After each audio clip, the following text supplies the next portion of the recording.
요즘은 뭐 신문, 방송, 포털 다 해야 돼. 종편. 예. 할 일이 너무 많으세요. 예. 자, 오늘 주제는 어떤 겁니까? 오늘도 지난주와 연이어서요. 그 안철수 후보와 문재인 후보 두 후보에 대해서 기사 제목의 유불리를 모든 매체를 다 한번 통계를 내봤어요. 그러니까 그런 말들이 하도 많으니까 네네. 통계를 한번 내보셨다. 네네. 네. 그래서 먼저 신문방송 양적 분석을 해서 발표를 하고 있는데 그중에서 기사 제목을 중심으로 특정 정당에게 유리하거나 긍정적인 표현을 한 경우와 반대로 불리하거나 부정적인 표현을 한 경우를 분석을 한 거고요. 그럼 이게 전수조사를 하신 네. 거고. 이 체크는 한 기사에서 3개 정당에 관련이 있으면 3개 정당을 다 체크를 하는 그런 식으로 한 것입니다. 정량적 분석을 하신 거네요. 네. 예. 3월 20일부터 매주 월요일부터 토요일까지 신문을 4주간 분석을 한 결과가 있는데요. 3월 20일부터 4월 15일까지 4주 동안의 신문 제목 중에서요. 민주당에 유리한 그 유불리 기사 그 관련된 게 19건, 그러니까 유리한 게 19건. 민주당 유리한 게 19건. 예, 불리한 기사가 61건이었어요. 61건. 국민의당은 유리한 기사는 35건, 불리한 기사는 15건이었거든요. 근데 이거를 유리한 것을 플러스 1, 불리한 것을 마이너스 1로 점수를 내면 민주당 같은 경우에는 마이너스 42점, 국민의당은 플러스 20점 이렇게 나왔다고 보시면 됩니다. 민주당이 뭐 계속 언론에 대해서 편파주의라고 불만을 하는 것은 수치로는 맞는 얘기네요. 네. 그리고 방송의 경우는 신문에 비해서 민주당과 국민의당 모두 유리한 제목보다는 불리한 제목이 더 많았던 것으로 나왔습니다. 방송은 이제 이게 제목 장사를 더 해야 되기 그렇죠. 때문에. 예. 그런데 편차는 여전히 존재하는데요. 3월 20일부터 4월 14일까지 총 보도를 보면 민주당 유리 보도가 6건, 불리 보도가 169건이었어요. 그렇군요. 더 크죠. 국민의당은 유리 보도가 25건, 불리 보도가 37건. 예. 그래서 플러스 마이너스 해보면? 예, 민주당은 마이너스 163, 국민의당은 마이너스 12. 예, 이것도 이거는 편차는. 민주당이 또 그때 당시 1등 지지율 정당이었기 때문에 더 많은 관심 대상이 되었기 때문에 그런 것도 있고요. 그런 것도 그리고 있죠. 또 후보가 확정되면서 국민의당 관련된 의혹 보도도 많아지면서 유불리 편차가 줄어들었다 이렇게도 볼 수 있습니다. 예, 어쨌든 총 수로 보면 민주당이 불리한 기사 수치가 훨씬 높긴 합니다. 그렇죠. 자. 저희가 연합뉴스도 지금 모니터를 하고 있는데요. 네. 연합뉴스를 4월 3일부터 4월 7일까지 5일간 연합뉴스 홈페이지의 정치면과 홈페이지 안에 또 대선 페이지가 있어요. 그 두 페이지에 실려 있는 모든 대선 관련 기사를 모니터를 해봤습니다. 네, 가장 대표적인 통신사니까. 네네. 네. 그런데 더불어민주당 관련돼서 마찬가지로 제목에서 부정적인 것이 13건, 긍정적인 것은 4건, 중립적인 것이 62건이었습니다. 근데 국민의당은 부정적인 것이 9건, 긍정적인 것이 12건, 그리고 중립적인 것이 42건입니다. 사실 이거는 그 신문방송에 비해서는 편차가 크지 않은데요. 연합뉴스라는 그 매체의 특성상 거의 스트레이트 보도이고요. 그렇죠. 예, 그런 의미에서는 이게 사실은 이 작은 수치도 사실 의미가 있다라고 생각이 되었습니다. 아시다시피 이제 통신사이기 때문에 통신사는 논평을 하는 게 아니라 그렇죠. 사실관계를 보도하는 매체인데 사실관계를 보도하는 통신사에도 이런 경향성은 보인다. 그래서 뭐 홍준표 후보가 자꾸 보수 매체들이 자유한국당을 버렸다고 자유한국당을 버리고 왜 국민의당 우호적으로 나오냐고 계속 문제 제기를 하는 거죠. 네. 포털도 조사해봤는데요. 3월 20일부터 4월 9일까지의 네이버 모바일 메일 뉴스에 배치된 기사 중에서 그 메인 중에서 12번째 기사까지를 12번째 기사까지가 기준이 된 이유는 뭐죠? 소위 그러니까 일면? 네. 일면 이렇게 스코어를 한 번 내렸을 때까지만. 그러니까 휴대폰 기준으로 해서 스코어를 그러니까 첫 화면에 뜨는 기준. 그런 기준으로. 네. 그중에서 후보를 제목으로 또 이제 논조를 비교해봤는데요. 문재인 후보가 첫 번째로 언급된 경우가 총 287건이었는데 이 중에서 부정적인 기사가 84건 그리고 긍정적인 기사가 62건이었습니다. 이거는 또 점수로 매겨보면 마이너스 22예요. 예. 그리고 안철수 후보 관련돼서는 부정적인 기사가 28건 그리고 긍정적 기사가 92건이어서요. 플러스 64점 이렇게 나오고 있습니다.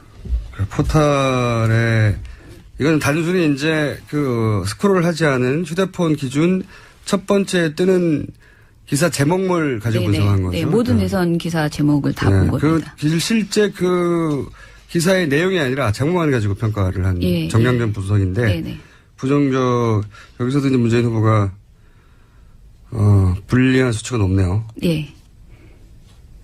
이 경향성은 사실은 방송 언론 포털 일관되네요. 예, 거의 비슷하게 계속 나오더라고요. 그렇군요. 예. 이렇게 되면 그 정당에서 항의하지 않습니까? 이런 수치를 보면? 누구한테요? 언론사 근데 항의하기도 하지 않나요? 지금 국민의당 같은 경우에는. 국민의당이 요즘 항의를 많이 하는데 이 수치대로라면 국민의당은 항의를 하면 안 되는 거네요. 근데 제가 말씀드리고 싶은 건 사실은 저는 이렇게 유불리 가지고 예. 너무 따지는 것이 별로 의미가 없다라는 예. 생각을 선거보도에서 좀 많이 하거든요. 네. 그러니까 진짜 중요한 그렇습니까? 것은 유불리가 아니고 정말 국민에게 필요한 정보를 지금 선거보도에서 전하고 있는가. 그게 더 중요하다. 어떤 정당에게 불리하더라도 그게 국민이 알아야 될 그렇죠. 내용이면. 왜냐하면 민주당이나 예. 그 문재인 후보가 훨씬 부정적으로 보도할 요인이 많으면 부정적으로 보도해야죠. 그렇죠. 예. 진실을 보도하는 게 더 중요하고 그리고 정책도 유불리를 떠나서 누구에게 유리한가 불리한가가 아니고 그냥 제대로 정책을 비판하는 그런 보도를 해야 되죠. 그리고 그러니까 검증 보도도 그렇고. 문재인 후보가 예를 들어 부정적으로 거론돼야 될 기사가 10배가 넘는데 5배만 해도 그거는 불공평한 거죠. 그렇죠. 예. 그런 관점을 말씀하시는 건데. 예. 그런데 지금 너무 제가 숫자만 자꾸 얘기를 해서 제가 좀 아쉬움이 있어서 먼저 이렇게. 문제의식이 뭡니까 그러면 이런 연애 숫자는 이러한데 예. 그거보다 더 본질적인 문제는 뭔가요? 예. 지금 사실 가장 유행하는 거는 네거티브 보도거든요. 근데 이제 그것이 그렇죠. 대선 후보 선거는 네거티브죠. 대선 후보 검증 보도라는 그런 포장, 특히 요즘 팩트 체크가 또 유행이 되면서 팩트 체크하는 보도들이 많아진다 이렇게 하면서 굉장히 이제 뭐 방송사마다 신문사마다 내놓고 있습니다.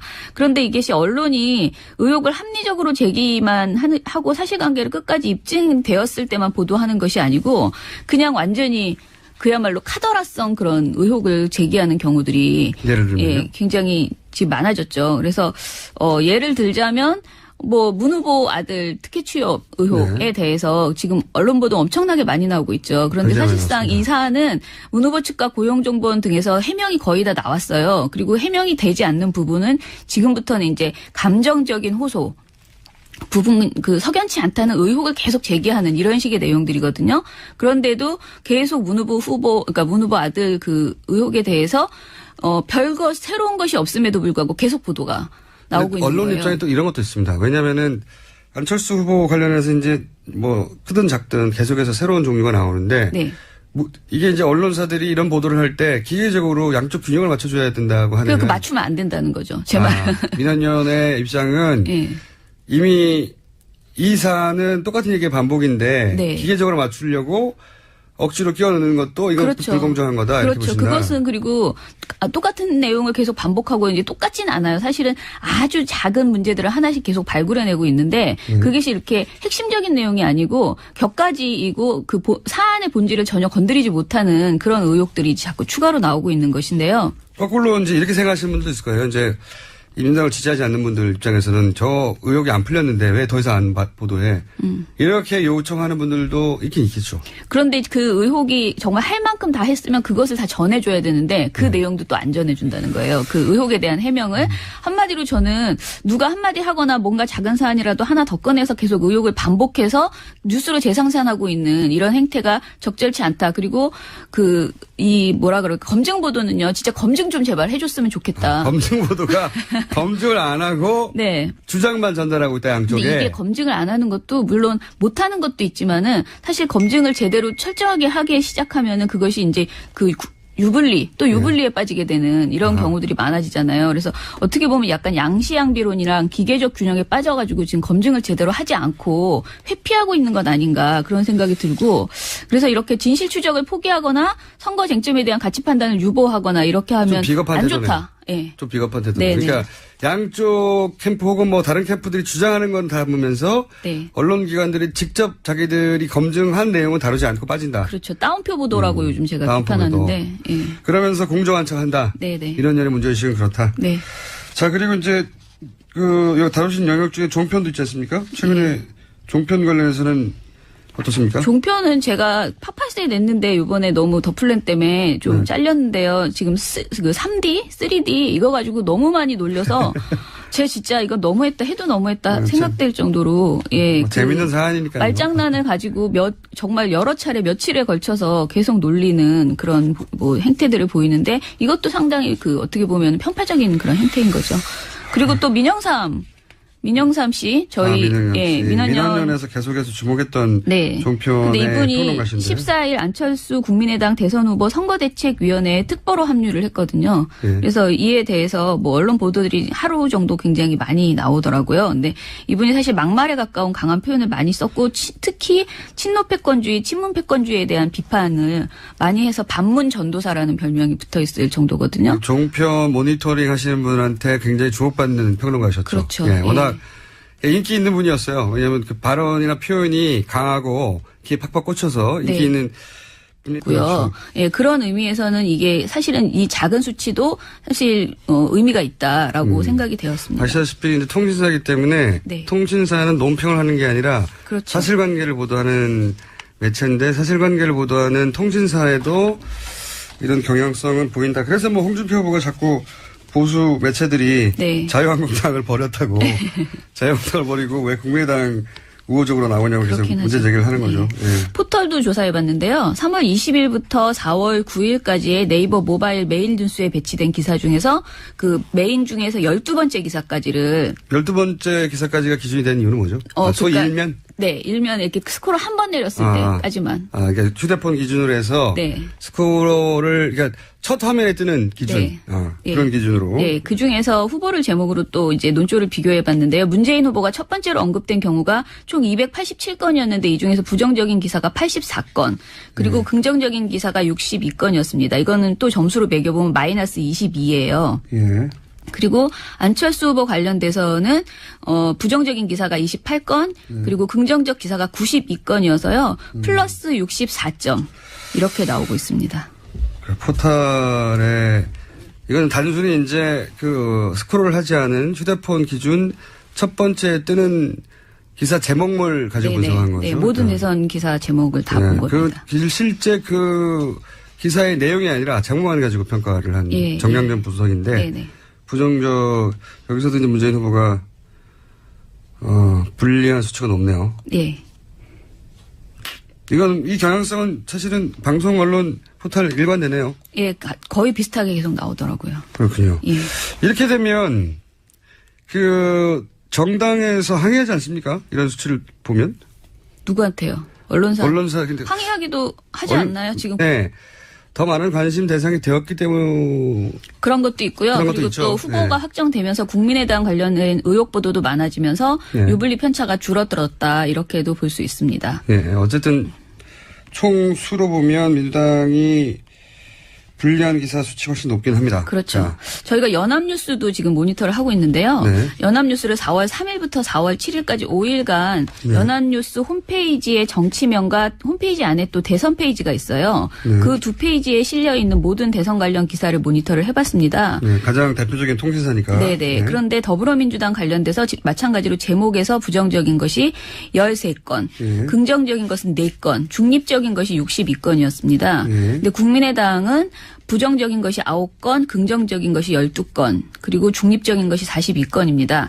사실 이거는 그 신문방송에 비해서는 편차가 크지 않은데요. 연합뉴스라는 그 매체의 특성상 거의 스트레이트 보도. 요즘은 뭐 신문, 방송, 포털 다 해야 돼. 종편 할 일이 너무 많으세요. 자, 오늘 주제는 어떤 겁니까? 오늘도 지난주와 연이어서요. 그 안철수 후보와 문재인 후보 두 후보에 대해서 기사 제목의 유불리를 모든 매체를 다 한번 통계를 내봤어요. 그러니까 그런 말들이 하도 많으니까 통계를 한번 내보셨다. 네네. 그래서 먼저 신문방송 양적 분석을 해서 발표를 하고 있는데 그중에서 기사 제목을 중심으로 특정 정당에게 유리하거나 긍정적인 표현을 한 경우와 반대로 불리하거나 부정적인 표현을 한 경우를 분석을 한 거고요. 그럼 이게 전수조사를 하신 거고. 네. 이 체크는 한 기사에서 3개 정당의 관련이 있으면 3개 정당을 다 체크를 하는 그런 식으로 한 것입니다. 정량적 분석을 하신 거네요. 네. 3월 20일부터 매주 월요일부터 토요일까지 신문을 4주간 분석을 한 결과가 있는데요. 3월 20일부터 4월 15일까지 4주 동안의 신문 제목 중에서요. 민주당에 유리한 그 유불리 기사 그 관련된 게 19건, 그러니까 유리한 게 19건. 민주당 유리한 게 19건. 예, 불리한 기사가 61건이었어요. 61건. 국민의당은 유리한 기사는 35건, 불리한 기사는 15건이었거든요. 근데 이거를 유리한 것을 플러스 1, 불리한 것을 마이너스 1로 점수를 내면 민주당 같은 경우에는 마이너스 42점, 국민의당은 플러스 20점 이렇게 나왔다고 보시면 됩니다. 민주당이 뭐 계속 언론에 대해서 편파주의라고 불만을 하는 것은 수치로는 맞는 얘기네요. 네. 그리고 방송의 경우는 신문에 비해서 민주당과 국민의당 모두 유리한 제목보다는 불리한 제목이 더 많았던 것으로 나왔습니다. 방송은 이제 제목 장사를 더 해야 되기 때문에. 그렇죠. 예. 그런데 편차는 여전히 존재하는데요. 3월 20일부터 4월 14일까지 총 보도를 보면 민주당 유리 보도가 6건, 분리 보도가 169건이었어요. 그렇군요. 더 크죠. 예. 국민의당은 유리 보도가 25건, 분리 보도가 37건. 예. 그래서 플러스 마이너스 해보면? 예, 민주당은 마이너스 163, 국민의당은 마이너스 12. 예, 이것도 이거는 편차는. 민주당이 또 그때 당시 1등 지지율 정당이었기 때문에